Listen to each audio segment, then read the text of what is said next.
예, 반갑습니다. 7주차 마가복음 강의 계속 이어서 나가도록 하겠습니다. 마가복음 8장 부분입니다. 전체 마가복음이 진행되는 가운데 8장은 하나의 경첩 역할을 한다. 예. 1장에서 8장까지는 예수가 누구인지에 대해서 설명한다고 그러면 이제 곧 8장에서 가이사랴 빌립보에서 예수님은 사람들이 나를 누구라 하느냐 여론조사를 하는 거죠. 그리고 난 뒤에 제자들에게 너희는 나를 누구라 하느냐 그렇게 묻습니다. 그 질문에 베드로가 주는 그리스도인이다, 주는 메시아입니다 하고 그래 고백했습니다. 자, 이런 고백을 바탕으로 이제는 변화산, 인접에 있는 그 헐몬산이죠. 헐몬산에 가서 그와 같이 이제 영광을 보고 그 다음에는 예루살렘에 올라갑니다. 그것은 메시아가 어떻게 죽을 것인가, 예수님 그 길, 그 길 가운데 십자가로 가는 길, 거기 하나의 도죠. 도 가운데서 제자도라는 것이 아주 중첩적으로 그렇게 설명되고요. 아울러서 예수님의 죽음이 어떤 죽음인지, 십자가의 길을 따를 수 있는 건지, 아니면 영광의 길, 세상 사람들이 추구하는 그 길을 따를 것인지. 다른 복음서에서는 이미 이제 예수님의 그런 심판의 시험에 관해서 설명할 때에 세 가지 시험을 둡니다. 돌로 떡을 만들어라. 그리고 성전 꼭대기 뛰어내리라. 세 번째, 내게 드려라. 그래 모든 것을 내주겠다 했을 때 이 세 가지는 사실은 쉐마에 대한 시험입니다. 내 마음을 야훼 하나님이 한 분인 줄 안다. 그런 귀신들도 아는 거예요. 예. 야고보서 2장에서 야훼가 한 분인 것은 귀신들도 안다. 그런 야훼가 한 분이라는 것은 귀신들도 아는 수준인 것이죠. 예. 그걸 모르는 사람들은 사실 귀신보다 못한 그런 수준에 있는 믿음의 사람들입니다. 야훼가 한 분인 것 다 안다. 그러나 그것을 어떻게 믿음으로 우리가 이제 증명하느냐, 그래서 마음을 다하고 뜻을 다하고 힘을 다하여 했을 때 그와 같이 마음, 뜻을 다하여 힘을 다하여, 마음은 우리의 한해 어디를 지향하는지, 우리 의지가 무엇인지, 우리의 기본적인 세계관이 무엇인지를 질문한다고 그러면, 뜻은 생명과 관계입니다. 목숨과 관계있습니다. 그 다음 이제 힘은 대개 1세기 당시에 랍비들에게서는 권력 아니면 재물입니다. 재물. 이 세 가지 쉐마에 대한 이 세 가지 분류는 계속해서 복음서에서 1세기 당시에 또 유대교에서 계속 이렇게 3분법으로 나누어서 설명해 나오고 있습니다. 대표적으로 시험에서 지금 돌로 떡을 만들어라 하면서 마음에 대한 시험인 것이죠. 어떤 심령으로 하나님의 아들로서 네가 사역할 것인가. 성전 꼭대기 뛰어내리라. 그것은 뜻에 관한 시험입니다. 그건 목숨에 관한 시험입니다. 또한 아울러서 내게 절하라 하는 것은 네 힘을 다하여, 네 어떤 권력을 갖고 어떤 힘을 가지고 하나님의 아들로서 내 사역을 감당할 것인가.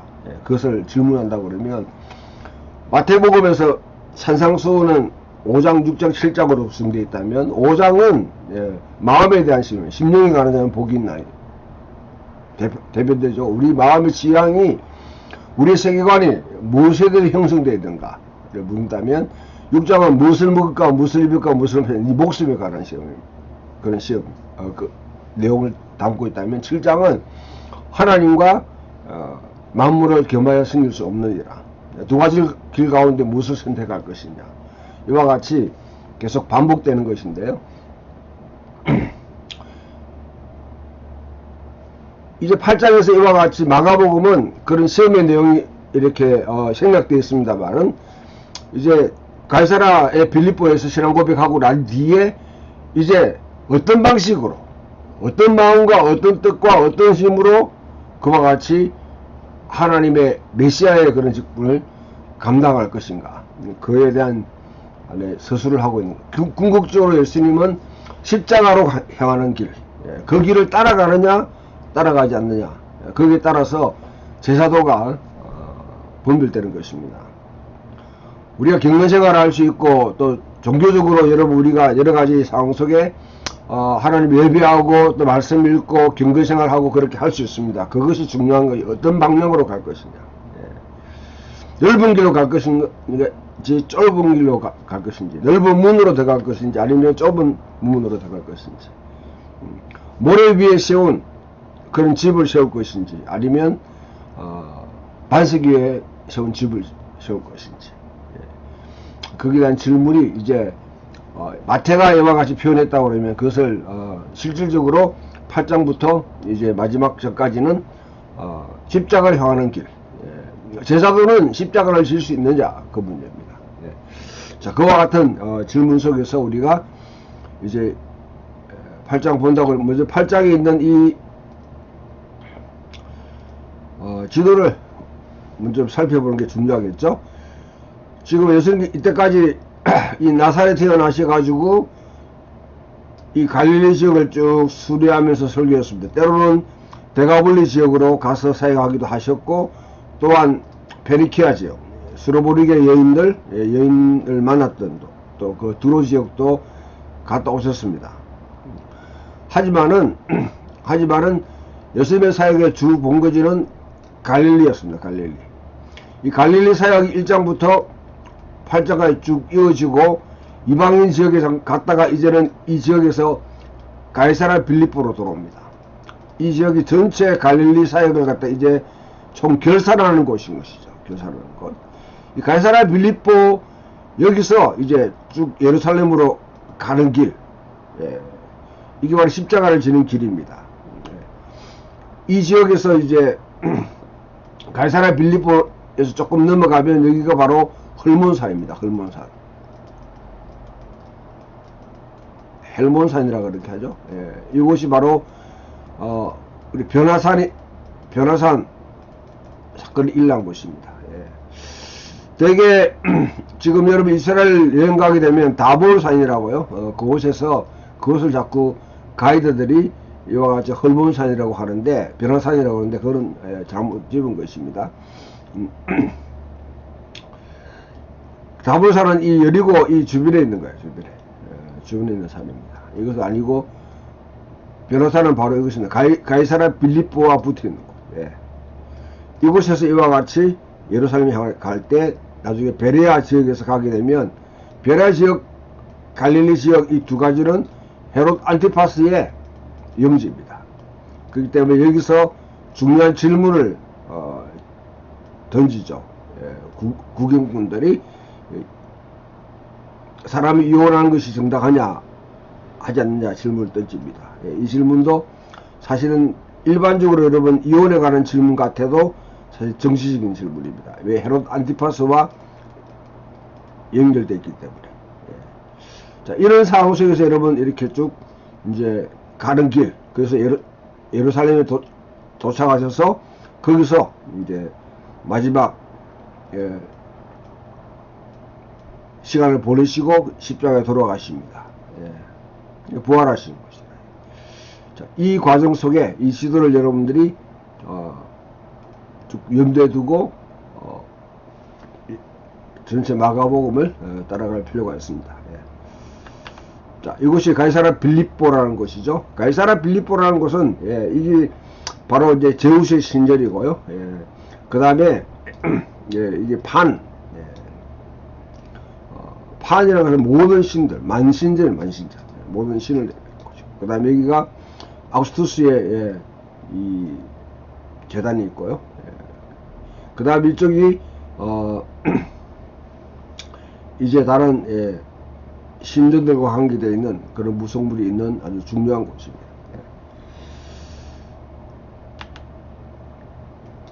가이사랴 빌립보입니다. 이곳은 헤롯 빌립이 가이사랴에게 당시 아우구스투스와 그다음 티비리우스에게 헌정한 새롭게 만든 그런 도시인 것이죠. 굉장히 정치적인 함의가 있는 곳입니다. 그리고 로마가 전체 이 팔레스타인을 이렇게 통치할 때 가이사라 빌립보에서 전체를 조망하면서 이 가이사라 빌립보 오게 되면 갈릴리가 눈앞에 다 들어옵니다. 가장 반란적인 그런 행동이 아주 격렬하게 일어났던 곳을 다 볼 수 있고요. 전략을 짤 수 있는 곳이죠. 그래서 군사적인 측면에서는 상당히 중요한 곳입니다. 자, 이곳에서 정치적인 함의가 충분히 있는 이 가이사라 빌립보에서 예수님께서 그와 같이 사람들이 나를 누구라 하느냐, 또 너희는 나를 누구라 하느냐, 그 질문을 던지는 것이죠. 그것은 단순히 예수님의 정체성에 관한 그런 질문일 뿐 아니라 정치적인 함의가 충분히 있는 그런 질문으로 볼 수 있습니다. 자, 8장 22절에서 베세다에서 예수님 누군 사람을 고치시는데 두 번 고치십니다. 처음에는 사람을 보지만 나무처럼 보고 다음에는 분명히 보게 됩니다. 마가는 다른 복음서는 이렇게 아주 작고 기이한 장면을 독특하게 그렇게 묘사합니다. 이것은 이때까지 여러분들이 마가복음을 쭉 읽어보게 되면 이 제자들은 사실은 예수님은 누구인지에 대해서 굉장히 뭐냐면 이해를 하지 못하는 그런 측면이었습니다. 대표적인 경우로 예수님께서 8장 1절 10절에 보면 이방인 지역에서 그와 같이 칠병이어의 기적을 행합니다. 갈릴리 지역에서는 오병이어죠. 오병이어인데 이방인 지역에서는 칠병이어의 기적을 행합니다. 그래서 이 마가만이 이 두 가지 기억을 다 이와 같이 묘사하고 있는 것이죠. 자, 오병이어 하게 되면 항상 우리는 염두에 두는 것은 출애굽에 대한 이미지를 가지고 있는 유대인 지역에서 행하는 하나의 기적입니다. 유대인들도 하나님의 나라의 수혜자가 된다 하는 것이죠. 충분한 하나님이 일용할 양식으로 먹이신다 하는 것을 보여주는 하나의 그런 기적이라고 그러면 칠병이어는 이방인도 마찬가지입니다. 이방인 지역에서 이방인에게 이 오랄 때 오는 앞에도 제가 설명드렸습니다만은 오는 모세오경을 생각할 수 있겠죠. 모세오경.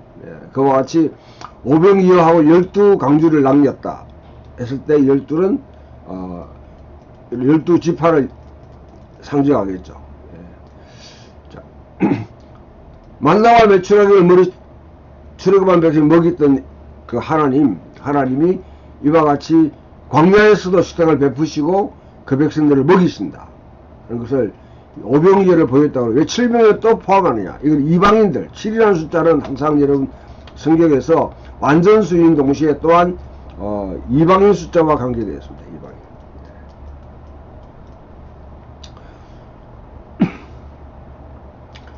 70인역 할 때 이 70 들어가는 것이죠. 자, 사도행전에 보게 되면 12사도가 있는데 7을 뽑아요. 우리 흔히 집사라고 이렇게 하는데 7은 유대인들 중심의, 히브리인 중심의 그런 사역을 한다고 그러면 7은 디아스포라 유대인들, 열방을 향한 그런 사역자로 뽑히는 것이죠. 이런 여러 가지 뭐 내용들이 성경에 많이 등장합니다만은 아무튼 여기서는 또 7강주리를 그렇게 남겨요.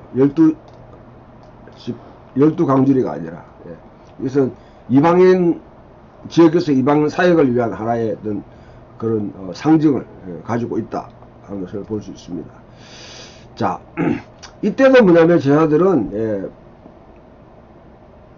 예수의 메시지에 귀를 기울이지 않고 그와 같이 바리새인이나 헤롯당들의 그런 제시하는 그런 이데올로기, 그들의 프로그램에 언제든지 넘어갈 수 있는, 따라올 수 있는 그런 하나의 모습이었다는 것이죠. 이게 제자들은 여전히 예수님의 기적이나 예수님 따라다니면서 예수님 누구인지를 가서 봤지만은 전혀 이해를 하지 못하는, 잘 모르는 그런 상황입니다. 그렇기 때문에 눈문 사람을 고친 이 사건은 제자들에게 거듭거듭 이와 같이 눈이 밝혀져야 된다 것이죠. 예. 우리가 에베소서를 보게 되면 에베소 1장에 그 바울의 기도가 나옵니다. 에베소 교회를 향한 기도. 그 기도에 우리 주 예수 그리스도의 하나님 영광의 아버지께서 내 마음의 눈을 밝히사, 내 마음의 눈, 하나님이 누구인지를 알게 하시고, 우리의 눈이 밝혀져 하나님 누구인지 알게 되고, 그 다음에 너의 부르심의 소망이 무엇이고, 우리 소명이 무엇이고, 우리에게 주신 기업의 그 풍성한 영광이 무엇이고, 세 번째 우리에게 주신 능력이 무엇인지, 하나님을 알게 되고, 우리의 소명과 또한 우리의 이 주신 기업, 또한 아울러서 우리에게 주신 능력이 무엇인지를 알기를 원한다. 너의 마음의 눈을 밝히사. 정말 계명하는 것이죠. 계명. 근데 제자들은 여전히 뭐냐면 이와 같이 눈먼 사람처럼 두 번이나 고쳐야지 뭐냐면 깨달을 정도의 그런 상황에 있다는 것이죠. 이것은 베사다에서 눈먼 사람을 고치는 두 번이나 그렇게 시도해서 고쳤던 이 사건은 제자들을 깨우치기 위해서 주님 이와 같이 그들을 눈뜨게 하시는 그 사건. 그 사건 다음에 가이사랴 빌립보의 신앙 고백이 등장하는 것입니다. 가이사랴 빌립보의 이 신앙 고백은 단지 예수님 누구냐, 메시아입니다. 그런 여론조사와 예수님 정체성이 누구인지를 알아보는 그런 사건인 동시에 장차 어떤 일이 일어나게 될지 보여주는 하나의 창문과 같은 역할을 합니다.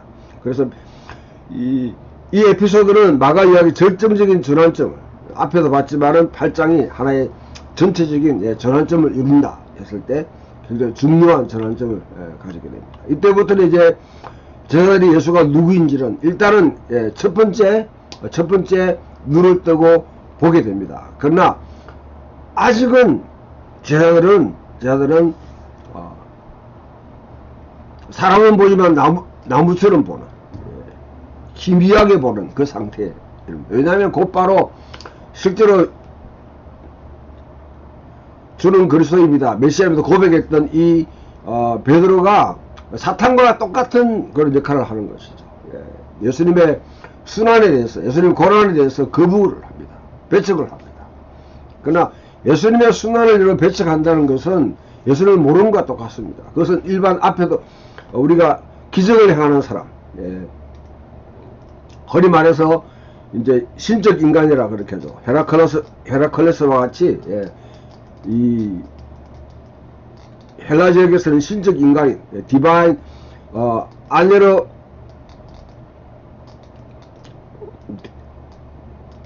데이오스라는 신적 인간이 있습니다. 헤라클레스와 같이 능력을 행합니다. 기적을 행합니다. 인간이 할 수 없는 일을 행합니다. 예수님은 지금 여러분 이 상황을 보게 되면 여전히 그와 같은 시각으로 볼 수 있는 가능성이 충분한 것이죠. 베드로가 예수님이 그리스도라 그렇게 했지만은 그 당시에 바리새파도 메시아를 기대했고 헤롯 땅도 헤롯이 메시아라고 그렇게 우기고 있었고 쿨란국 공동체도 또 열심당원도 다 메시아를 기대하고 있었습니다. 그런 종류의 메시아, 그런 메시아라고 그러면 앞에서 예수님께서 이와 같이 바리새인과 그 다음에 이 헤롯의 누룩에 대해서 조심하라 했을 때 여전히 그런 길을 따를 수 있는 가능성이 있는 것입니다. 그래서 예수님 예언자, 사람을 나무처럼 흐릿하게 보는 사람처럼 보이지만 그러나 당신은 메시아입니다 하고 이제 분명히 깨닫게 하는 그런 일을 하려는데 예수님은 이 기적에서 베드로가 눈을 떴습니다만은 사실 나중에 예수님을 정확하게 아는 것은 고백하고 자기 삶을 온전히 커미트먼트 헌신하면서 따르게 되는 것은 십자가와 부활을 경험할 때야 진짜 눈이 완전히 뜨게 되는 것이죠.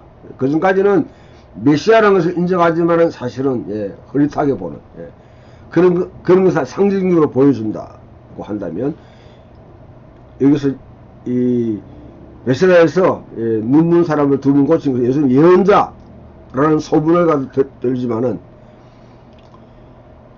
이 소문이 이제 가이사랴 빌립보의 사람들이 나를 누구라 하느냐 했을 때 예언자입니다. 에레미야입니다. 이사야입니다. 죽었던 세례자가 살아났습니다.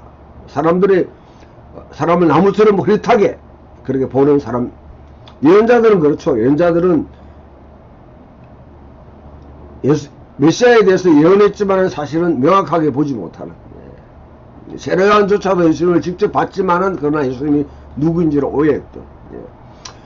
그러나 당신은 메시아입니다. 예수님은 메시아라고 볼 때, 정확하게 메시아를 인식할 때 분명히 예수님 누구인지를 볼 수 있다는 것이죠.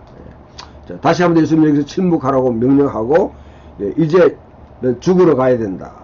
그렇게. 인자가 예루살렘에 가서 3일 만에 그 장로들과 서기관들과 대제사장의 고난을 받고 3일 만에 죽고 다시 살아나야 하리라. 죽으러 가야 된다 하는 이 말에 제자들은 완전 멘붕 상태에 오게 됩니다. 베드로는 이에 반대하지만 예수님은 강하게, 이것이 없으면 예수님 자기 소명 자체가 하나님의 뜻, 사탄이 유도하고 인도하는 그 길을 따라서 메시아의 일을 성취하는 것. 그것은 예수님 당시에 수많은 메시아들, 소위 말하는 후드비 메사야, 메시아라고 자칭하는 자들이 그와 같은 행동을 했는데, 그와 같은 실패를 예수님 똑같이 반복하는 건 아닙니다. 강하게 그렇게 부인하고요. 물에게 자기를 따르는 자보다 자기 십자가를 져야 한다고 그렇게 말씀하고 있습니다.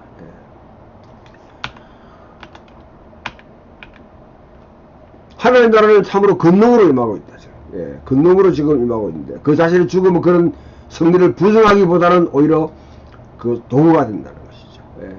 승리를 이루되 죽음 자체가, 예수님의 십자가의 죽음 자체가 하나님의 나라가 이루어지는 것을 부정한 것이 아니라, 하나님의 승리를 부정하는 것이 아니라 오히려 그것이 도구가 된다.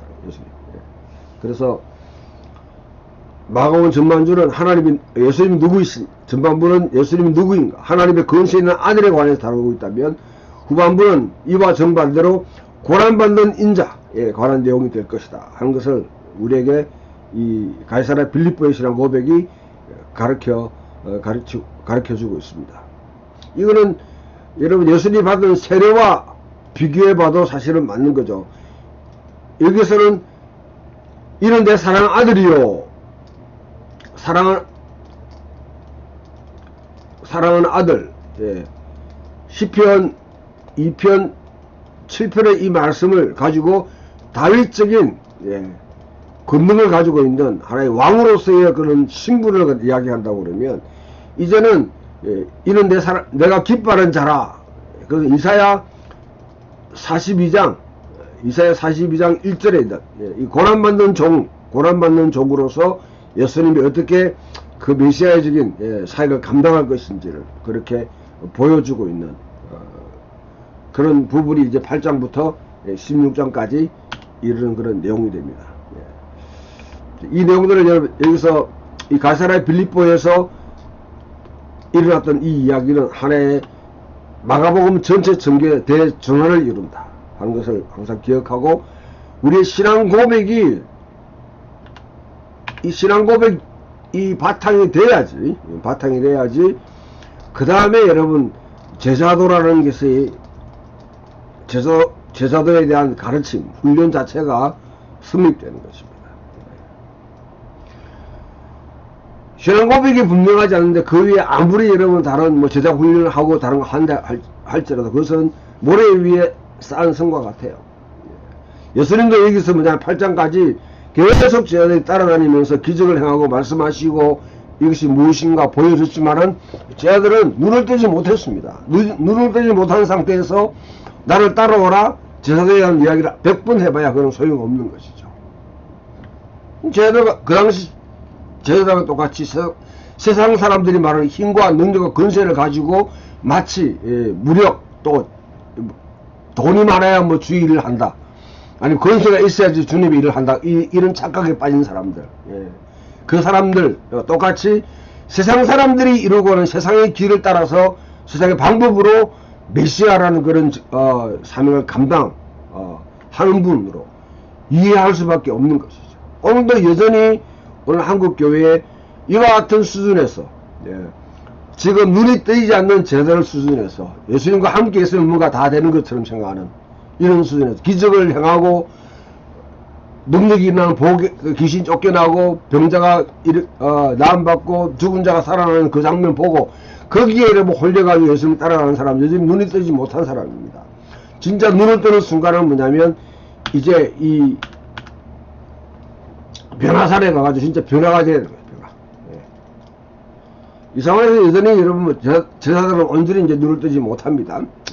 아무튼 주님은 어떤 길을 가시는 분인가 하는 것을 이제 보여주는 것이 이제 이 예수님이 제자도와 십자가의 길을 9장 2절부터 10장 52절까지 그렇게 보여주게 됩니다. 8장에서 이 10장 45절까지가 사실 하나의 대전환이라 그렇게 했을 때에 10장 45절에 인자가 온 것은 성경을 받으려 하는 도로 성기를 하고 많은 사람들이 자기 목숨을 대속물로 주려 함이라.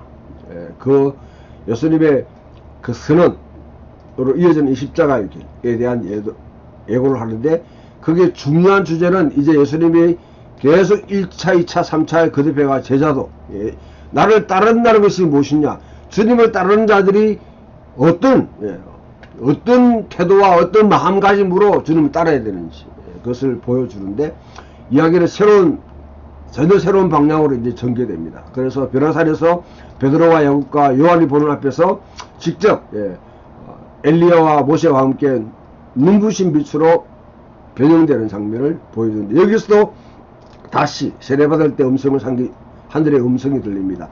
이는 내 사랑 아들이요 내 아들이다. 너는 그의 말을 들어라.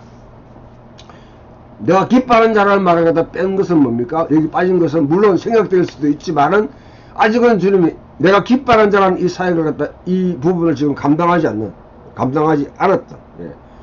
이제 십자가의 길, 고난받는 종으로서 십자가의 길을 가야 됩니다. 이전까지 이는 내 사랑 아들이다.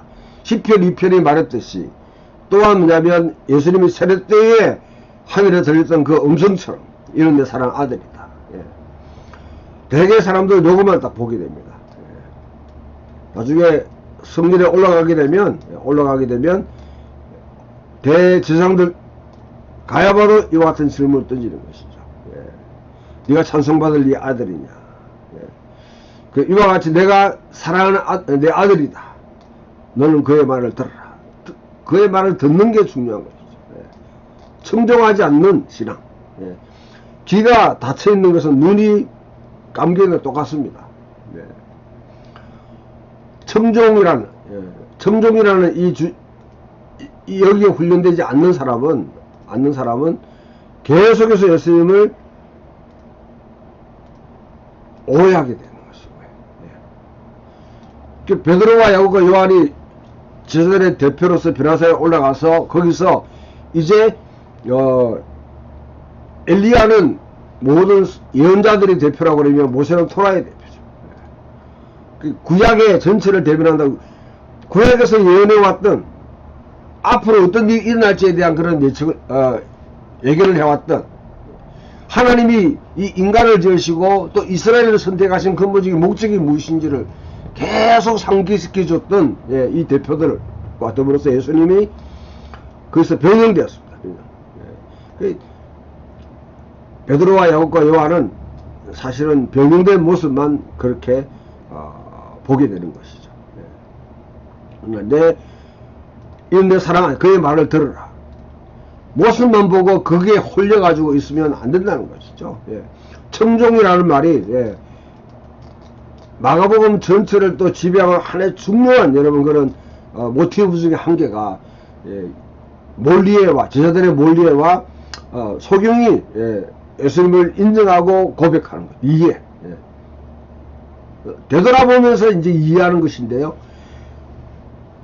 마가복음 4장의 씨 뿌리는 자의 비유를 때 왜 비유를 설명하십니까? 했을 때 너희가 보아도 보지 못하고 들어도 듣지 못하고 깨닫지 못하게 하랍니다.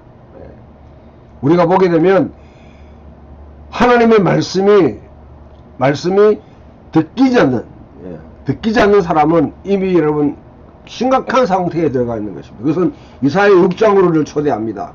예. 들어도 듣지 못하고 보아도 깨닫지 못하면 상수리 나무가 밤나무가 배임을 당하는, 예. 배임을 당하는, 예.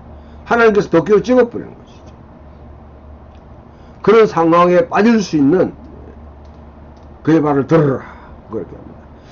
자, 엘리야가 메시아보다 먼저 왔다는 말에, 예. 이 세례 요한에 대한 수수께끼 같은 말씀을 이제 풀어주시고, 예. 제자도의 길을, 예, 걸어가게 됩니다. 예.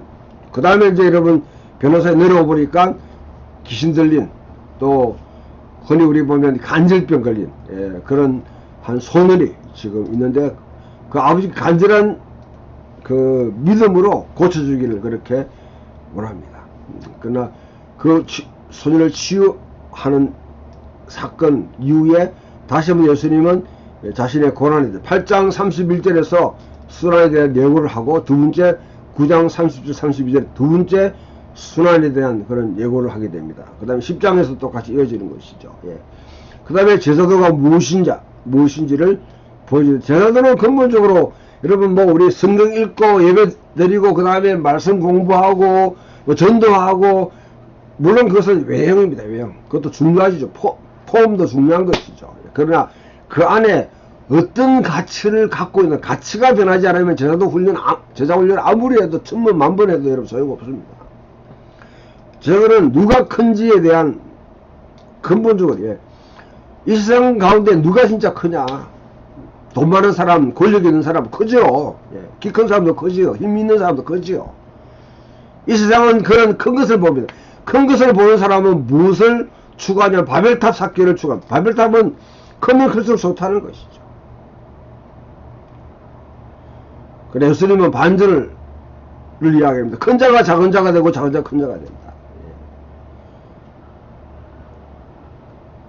누가복음에 따르면, 예. 적은 자들아 두려워하지 말라. 하나님께서 아버지께서 그 나라를 너에게 주기를 기뻐한다. 예.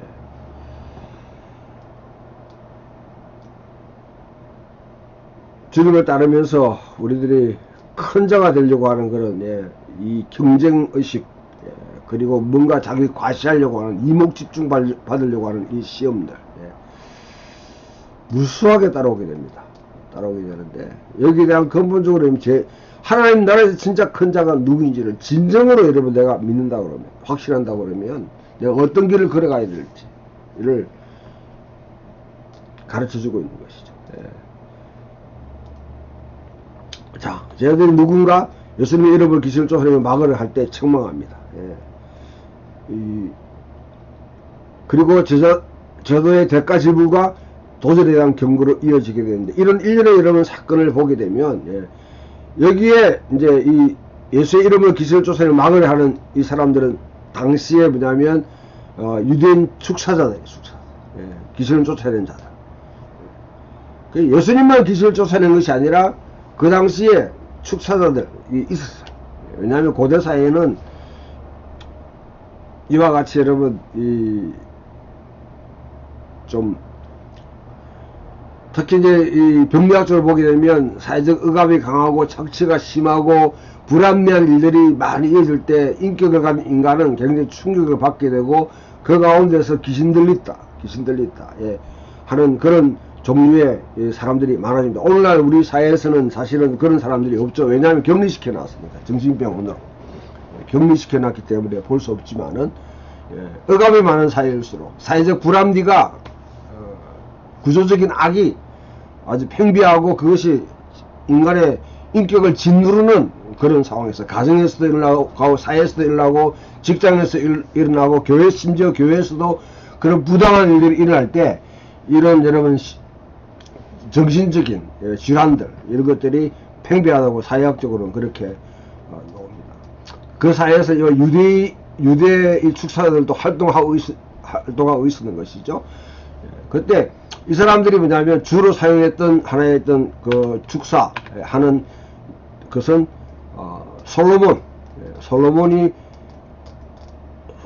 솔로몬의 이제 비문이라고 할 수 있죠. 이 비밀스러운 어떤 그런 그 추거들, 기실조사에 추거들, 이걸 갖다가 하나의 부적이라 생각한다면요. 1세기 당시에 유대인들에게 솔로몬은 성전을 지은 자, 아니면 뭐 다윗의 아들이라는 것보다 훨씬 더 뭐냐면 잘 알려지는 것이 귀신을 쫓아내는데 아주 탁월한 어떤 그런 능력을 가진 엑소시스트로 그렇게 잘 알려져 있습니다. 그러니까 솔로몬은 굉장히 비법을 알려주는 자들로 1세기 당시에는 그렇게 알려졌다는 것이죠. 근데 심지어 예수님이 귀신을 쫓아내고 하니까 예수의 이름으로 또 귀신을 쫓아내는 자들이 있었는데 예수님께서 그와 같이 뭡니까?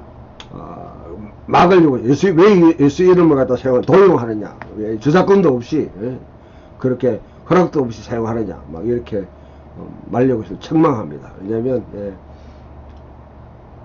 예수의 이름으로 이런 귀신 쫓아내는 것은 지금 메시아가 이 땅에 오셔서 하나님 나라가 이루어지는 한 표징입니다. 중요한 표징. 그것을 막는 것은 허락을 받지 않고 예수님의 집단에 포함되지 않고 한다고 해가지고 그것을 막는 것은 하나님 나라를 오히려 방해하는 행위죠. 그 다음에 제사장에는 반드시 대가 지불이 필요합니다. 주님을 따르는 데서는 엄청난 대가 지불, 우리가 해야 될 그런 그 대가 지불이 누가 크냐? 사람들이 이걸 크게 되면 자기가 승진 받으려고 하는 것이죠. 승진 받으려고 하는. 거기에 대해서 어린아이 한 명을 딱 내세우면서 바로 어린아이가 하는 나라의 하나의 들어가는 자의 모델이다. 제자의 모델이다. 그렇게 딱 제시해주고 있습니다.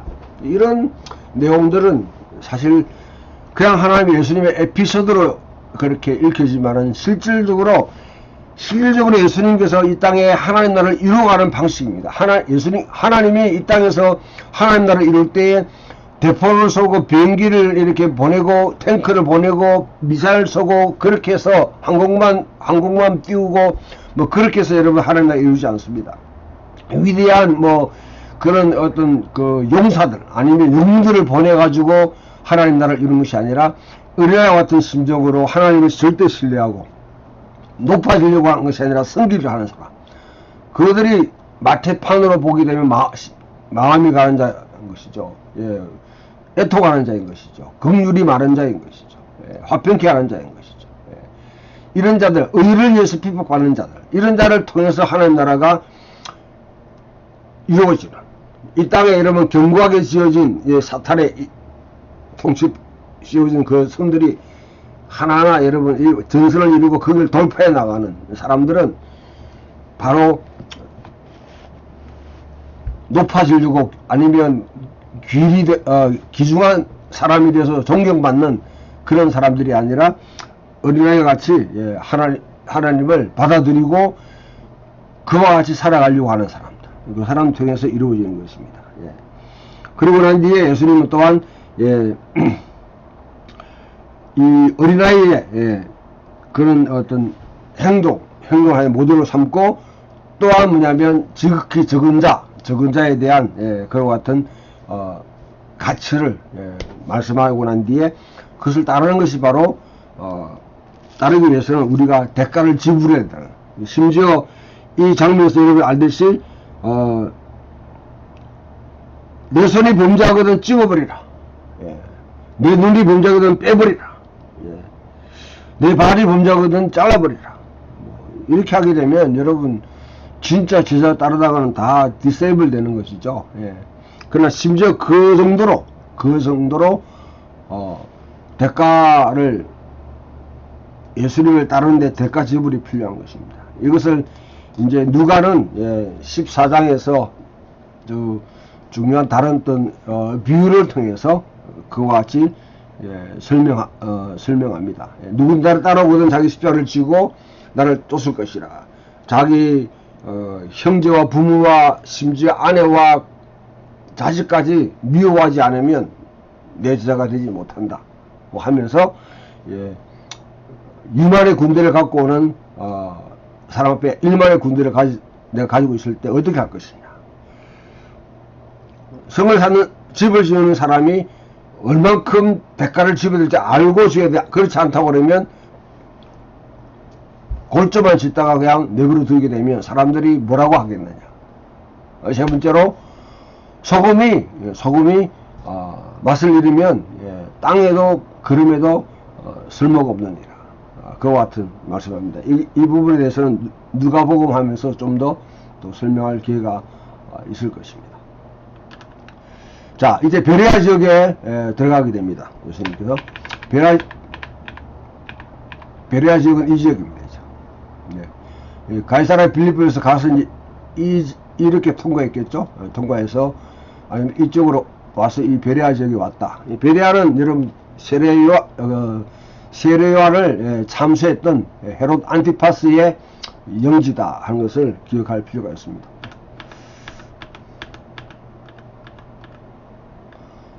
이혼에 대한 그런 바리새인 질문에 직면하게 됩니다. 신명기 24장 1절 4절에 대한 다양한 어떤 현재 해석에 대해서 그 당시 여러가지 해석에 대해서 예수님 입장을 묻는 시험인 것이죠. 자, 이렇게 보게 되면 이혼이라는 게 해야 되냐 말아야 되냐. 현재 여러분 우리 한국 사회에서도 이혼은 거의 뭐 이렇게 일상적인 현상처럼 우리 OECD 국가 가운데 이혼율이 가장 높은 그런 나라가 되어 있는 것이죠. 순수하게 이혼에 관한 그런 질문으로 받아들이게 되면 그 당시에는 다른 여러 가지 다른 대안들이 있습니다. 여러분들이 뭐 실제 살아보면 여러분 가운데 이혼을 한 경험도 있는 분도 있을 거고요. 또한 이혼을 한 사람 가족 중에 또 있을 것입니다. 엄격하게 토라했던 그런 규제에서 이혼을 하면 안 된다 이렇게 하게 되면 사실 대답할 수 없는 여러 가지 상황 속에 몰려있는 수많은 사람들이 있습니다. 예수님은 그와 같이 사람들이 어떤 상황에 놓이는 관계없이 이혼 절대 안 돼 그렇게 답하셨는가. 창조의 원리에 따라서 하나님은 남자와 여자를 창조하시고 둘이 하나 되게 됐다. 그래서 하나님이 하나 되게 한 것을 사람이 나누면 안 된다 하고 딱 단언해가지고 아주 그냥 여기서는 그 누구도 타협이 불가능함, 이거는 진리야 하고 들어 이렇게 말했는 건지. 당시 랍비들이 말하듯이 이혼을 할 수도 있는 그런 상황에 대해서, 기책 사유에 대해서 여러 가지 많은 해석이 있는데 그와 같이 그런 것도 깡그리 무시해야 되는 것이지.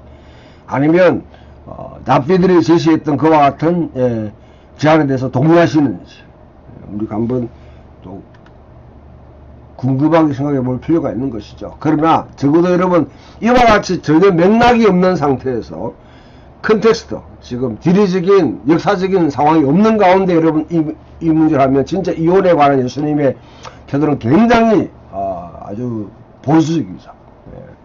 아주 근본적입니다.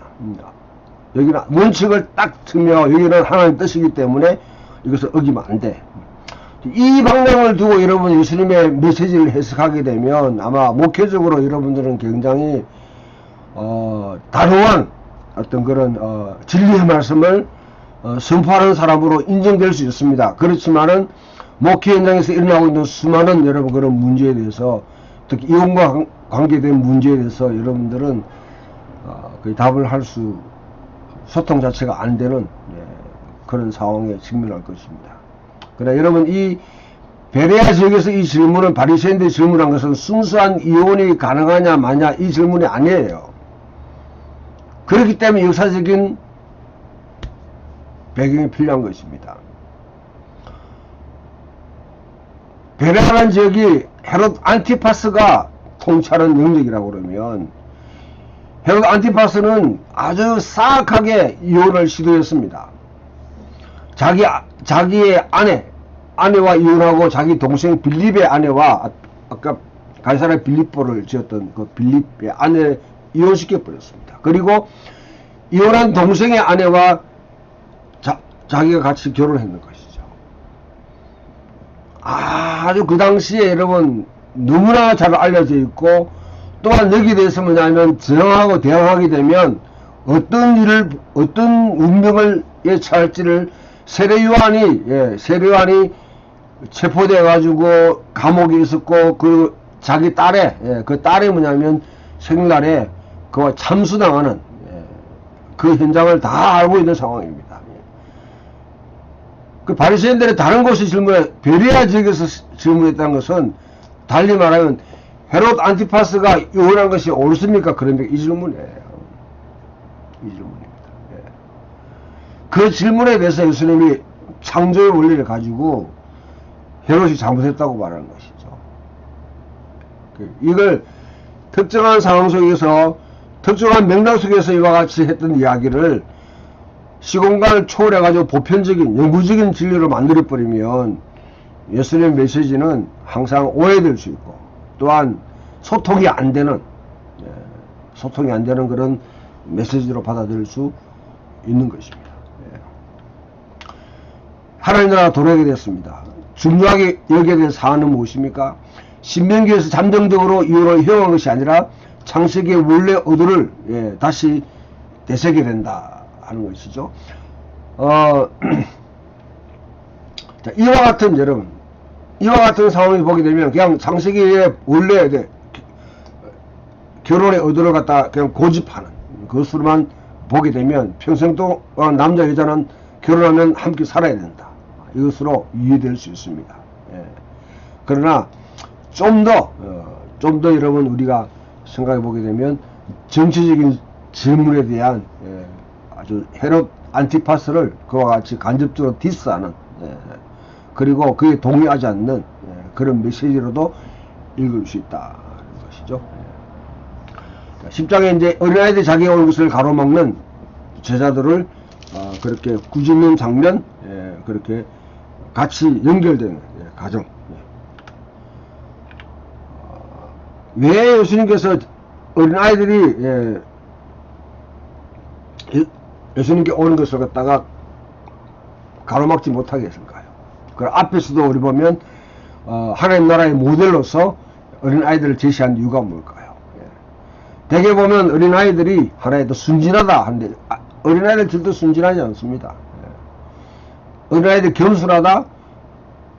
어린아이들은 여러분 겸손을 몰라요.